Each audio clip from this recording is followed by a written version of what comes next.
This is Nehemiah Sayuhay and welcome to my YouTube channel. Welcome din po kayo sa aking Preach from Home program. At bagong lahat ay nais ko munang mag-shout out sa mga bagong subscriber po ng channel na ito. Shout out po kay G Gardens and More Vlog, kay Tita Lynn sa cooking recipe, kay Sinet ZTV, kay Christian Cabanyero, kay Mark Explorer, kay J. Marie Piñamora, kay Charmaine Fabiliar, kay Rose Jane Octoman, kay Roy Aldrin Hargonia, and kay Jonathan Serra, kay Jenaline Crescencio, kay Boy Challenge, kay Mark Corrido, at kay Manuel Alberto Balana. Shout out po sa inyo at maraming salamat po sa inyong pag-subscribe.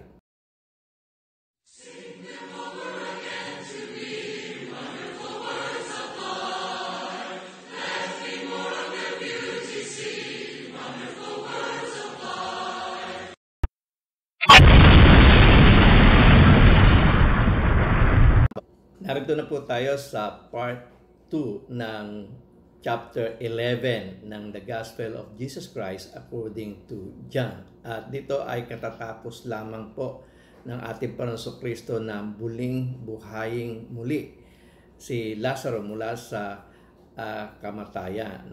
Binangon niyang muli. After 4 days na siya namamatay at siya nililibing, ay muling binangon ng ating Panginoong Kristo si Lazaro. Ito po ay isa sa mga sign ng darating na Mesaya na siya ay magbabangon muli ng mga patay. At isa nga sa example na ginawa niya ay yung pagbuhay na muli kay Lazaro. Pero ito ay nagkaroon ng negative na pagtanggap sa mga Pariseo at siya po ay pinlanong patayin.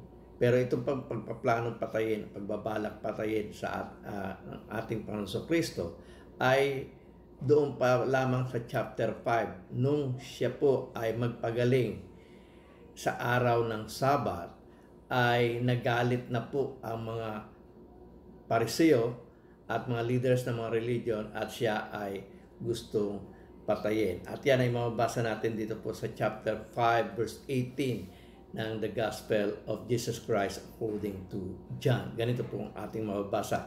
For this reason, they tried all the more to kill him. Not only was he breaking the Sabbath, but he was even calling God his own Father, making himself equal with God.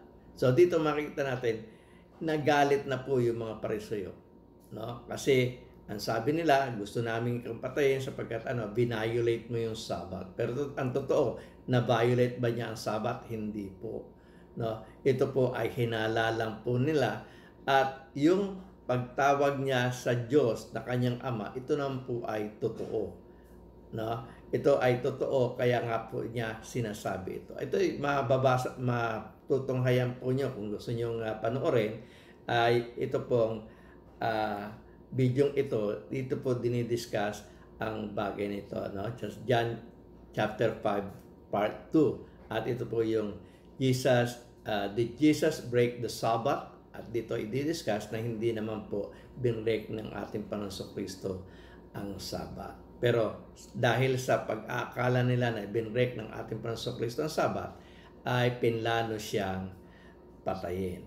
At doon po sa chapter 7 verse 1, doon po nung umattend po siya ng Feast of Tabernacle ang ating Panginoong Kristo, ay mababasa po natin doon na ayaw niya nga sanang pumunta dahil nga pinaplano ng mga Jewish leaders na siya ay patayin. At mababasa po natin yan sa John chapter 7 verse 1. Ganito po ang ating mababasa. After this, Jesus went around in Galilee. He did not want to go about in Judea because the Jewish leaders there were looking for a way to kill him.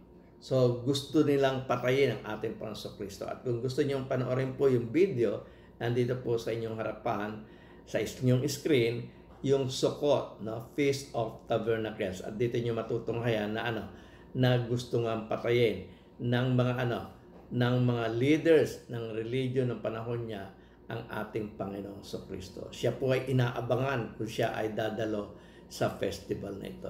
At later, dun sa celebration ng festival, ay dumating nga ang ating Panginoong Kristo. Huwag niyong kalimutang panoorin ang video ito kung hindi niyo pa po napapanood. So, pumunta na po tayo doon sa ating main course.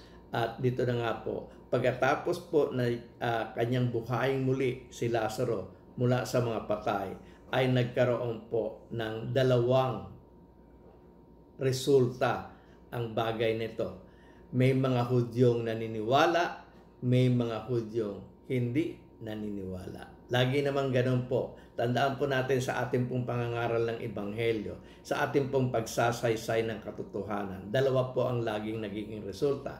Merong hindi naniniwala, merong naniniwala. At pasalamat po tayo sa Diyos. To God be the glory. Doon po sa mga taong naniniwala po sa katotohanan ating pong sinasaysay. So tuloy na po tayo sa pagbasa dito po sa chapter 11 ng The Gospel of Jesus Christ according to John, at ang ating babasahin po ay sa 45. Ganito po ang ating mababasa. Therefore, many of the Jews who had come to visit Mary and had seen what Jesus did, believed in Him. Ano po yung ginawa ng ating Panginoong Kristo?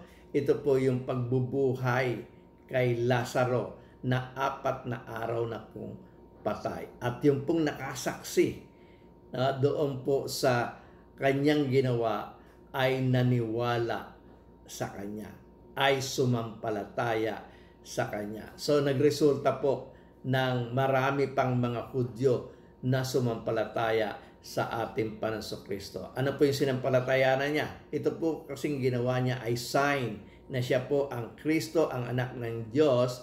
Therefore, ang kanilang pinaniwalaan, si Jesus na nga ang kanilang iniintay na Kristo ang anak ng Diyos. Pero hindi po lahat naniwala eh.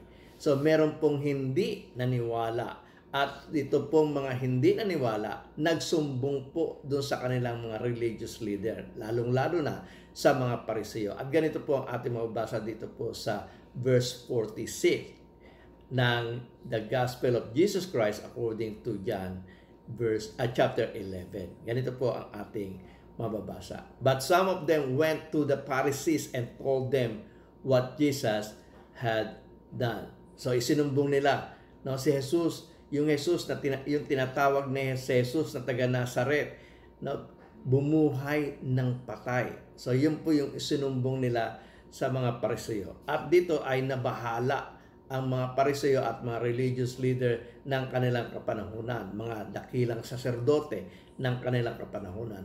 At sila po ay nag-meeting. At ganito po ang ating mabasa sa verse 47. Then the chief priests and the Pharisees called a meeting of the Sanhedrin. So, nagkaroon po sila ng meeting. Ano po yung Sanhedrin? Ito po, kung titingnan po natin sa picture na po, ito po yung court ng Sanhedrin. Na matatagpuan natin po ito sa templo. At ito pong court na ito ay para ring court natin, yung Supreme Court natin. Pansinin po natin yung istruktura ng court, yung ating Supreme Court, at ito pong istruktura ng tinatawag na Sanhedrin. Ito po ay Supreme Court nung kanilang kapanahunan. At ganito po ang ating mababasa tungkol sa Sanhedrin. The Sanhedrin, the Jewish High Court, consists of 71 men and was led by a high priest. So ito po ay tulad rin ng ating mga Supreme Court, meron rin pong Chief Justice. At ang Chief Justice po nila ay High Priest. At ang sabi dito ay, the Sanhedrin Council could decide almost any fate of each people except the death penalty, which was decided by the Romans. So pwede nilang bigyan ng anumang kapalaran itong mga taong ito, kahahantungan ng mga taong ito, pero hindi po nila pwedeng akusahan at bigyan ng penalty na debt, no? At ito ay nasa kamay na ng mga Romano. The courtroom of the Sanhedrin was located within the chamber of the hewn stone inside the temple. So ito po yung Sanhedrin. Ito po yung Supreme Court ng mga Hudyo na tulad rin ng ating Supreme Court dito sa Pilipinas. Dito po nililitis, dito po pinag-aaralan yung kaso ng bawat individual na anumang mga religious issues nila na at yung kanilang mga pamumuhay. So, doon sa 47, muli natin babalikan ang sabi po, Then the chief priest and the Pharisees called a meeting of the Sanhedrin. So, yung kaso po ng ating Panginoon Kristo, dinala nila sa Sanhedrin. Dinala nila doon sa Supreme Court nila, no, upang pag-usapan ang kasong ito. At dito, mababasa po natin, muli natin basahin, Then the chief priest and the Pharisees called a meeting of the Sanhedrin. At ang sabi, What are we accomplishing? Ano ba nagagawa natin? They asked, Here is the man performing many signs. Na, yun po yung kanilang pinag-uusapan. Paano ito? Ano ba nagagawa natin? Itong taong ito ay gumagawa ng maraming tanda. No? At sa 48, ang sabi, If we let him go on like this, everyone will believe in him, and then the Romans will come and take away both our temple and our nation. So ito ay parte na ng history nila tuwing sasakupin sila ng ng ibang bansa, no? Pag sinakop sila ng ibang kaharian, sila ay naaagawan ng templo at nawawala yung identity nila bilang isang bansa. At dahil nga sila ay sakop ng Roman Empire noong kanilang kapanahonan, natatakot sila, no, na alisan sila ng pribilehiyo sa templo at alisan sila ng identity bilang isang nasyon. Kaya natatakot sila doon sa ginagawa ng ating Panginoon Kristo. Hindi nila alam itong ginagawa ng ating Panginoon Kristo upang dalhin sila sa tunay at espiritual na na kaharian. Iligtas ang kanilang kaluluwa, na pero hindi po nila ito nakita. Kaya nga po doon po sa pamumuno ng isang high priest na si Caiaphas, nung kanilang meeting nung kanilang meeting doon sa Sanhedrin, ang kasalukuyan pong high priest ay si Caiaphas, at dito ay nagsalita sa kanila. Ang sabi po doon sa 49 ay ganito, Then one of them, named Caiaphas, who was a high priest that year, spoke up. Dahil nga siya yung leader doon sa Sanhedrin, dahil siya po yung naka-assign na high priest ng panahon na yon, ito po yung kanyang sinabi. Then one of them, named Caiaphas, who was a high priest that year, spoke up. You know nothing at all. You do not realize that it is better for you that one man die for the people than the whole nation perish. Wala kayong naintindihan Wala kayong nalalamang anuman. Dapat ninyong maintindihan na pwede naman na mamatay ang isang tao para sa kanyang para sa kanyang bayan.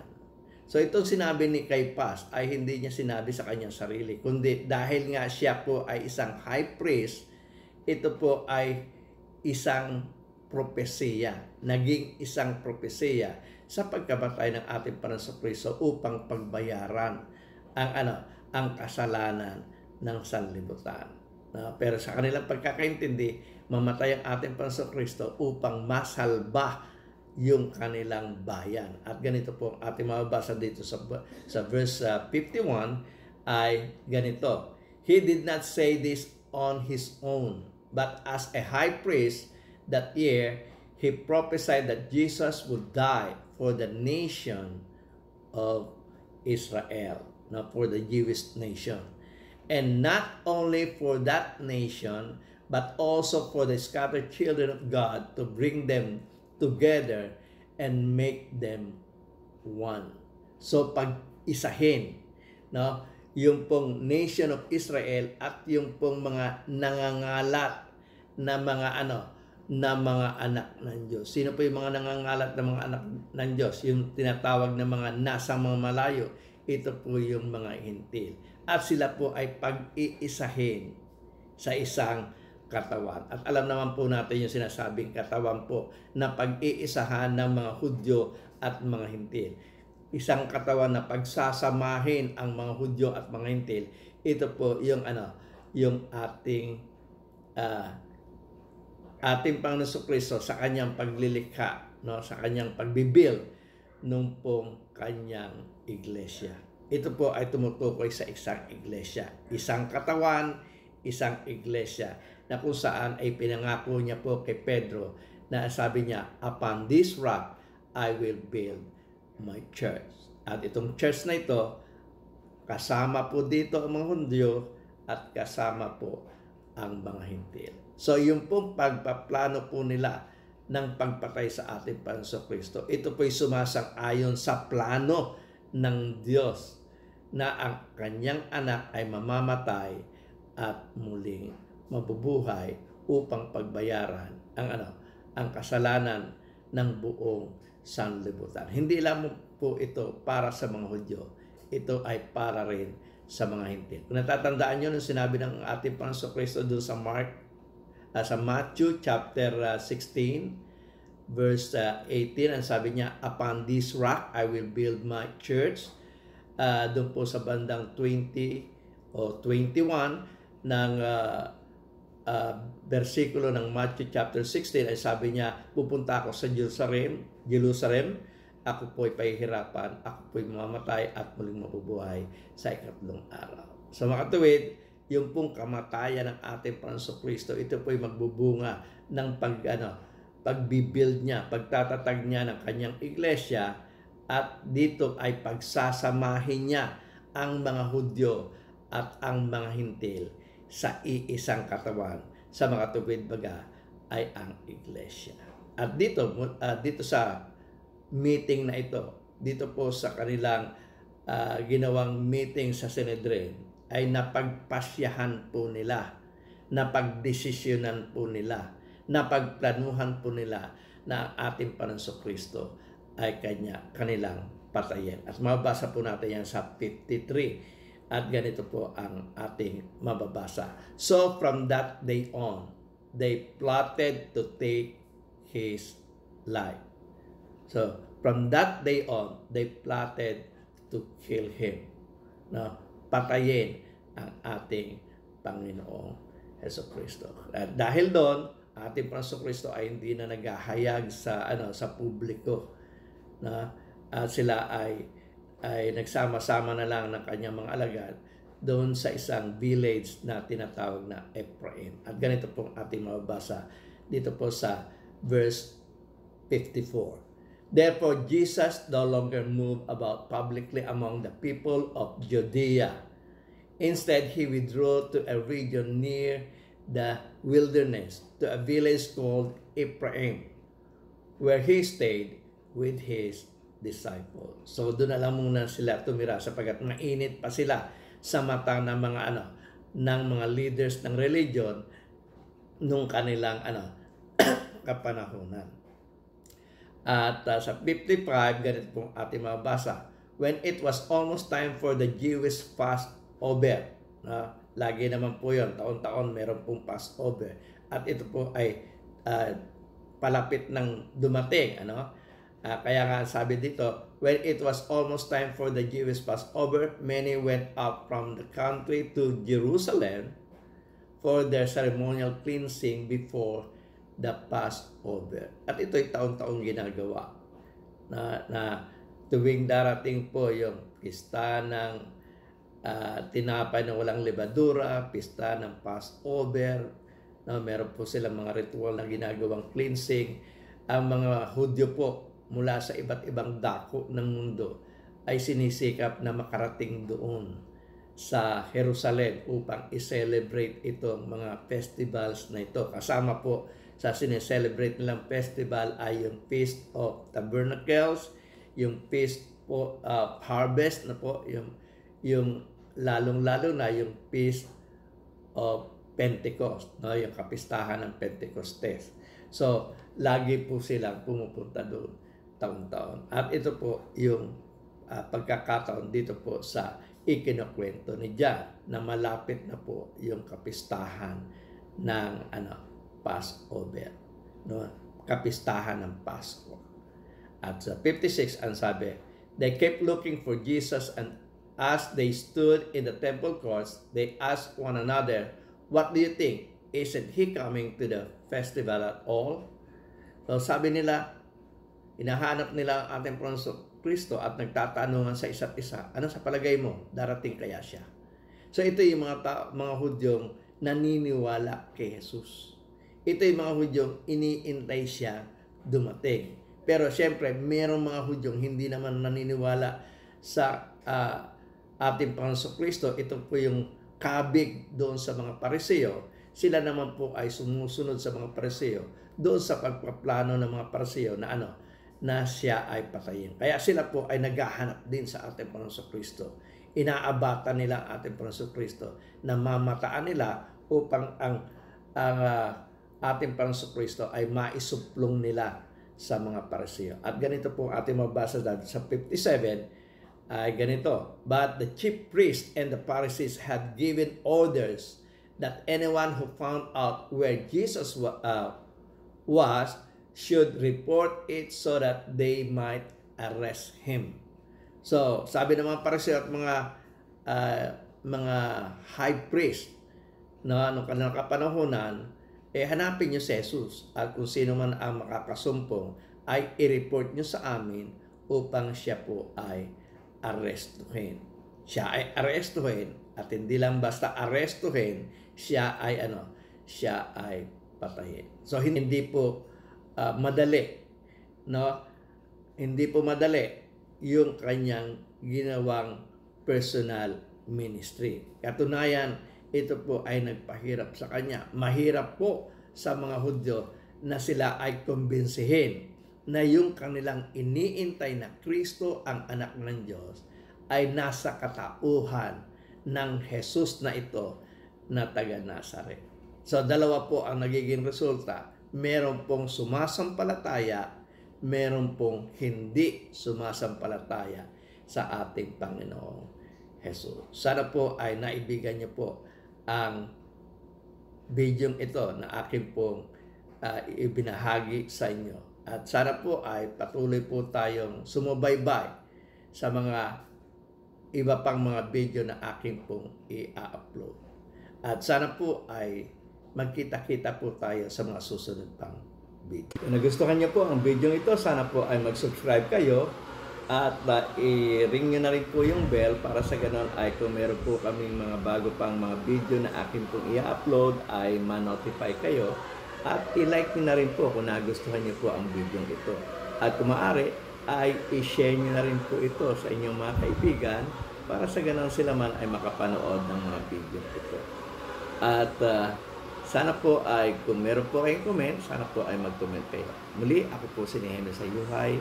Ako po ay taos-pusong nagpapasalamat sa inyo at sana po ay panoorin nyo na rin po yung video ito na sa inyong harapan at pindutin nyo na rin po itong bilog para sa inyong mga subscription. Maraming salamat po.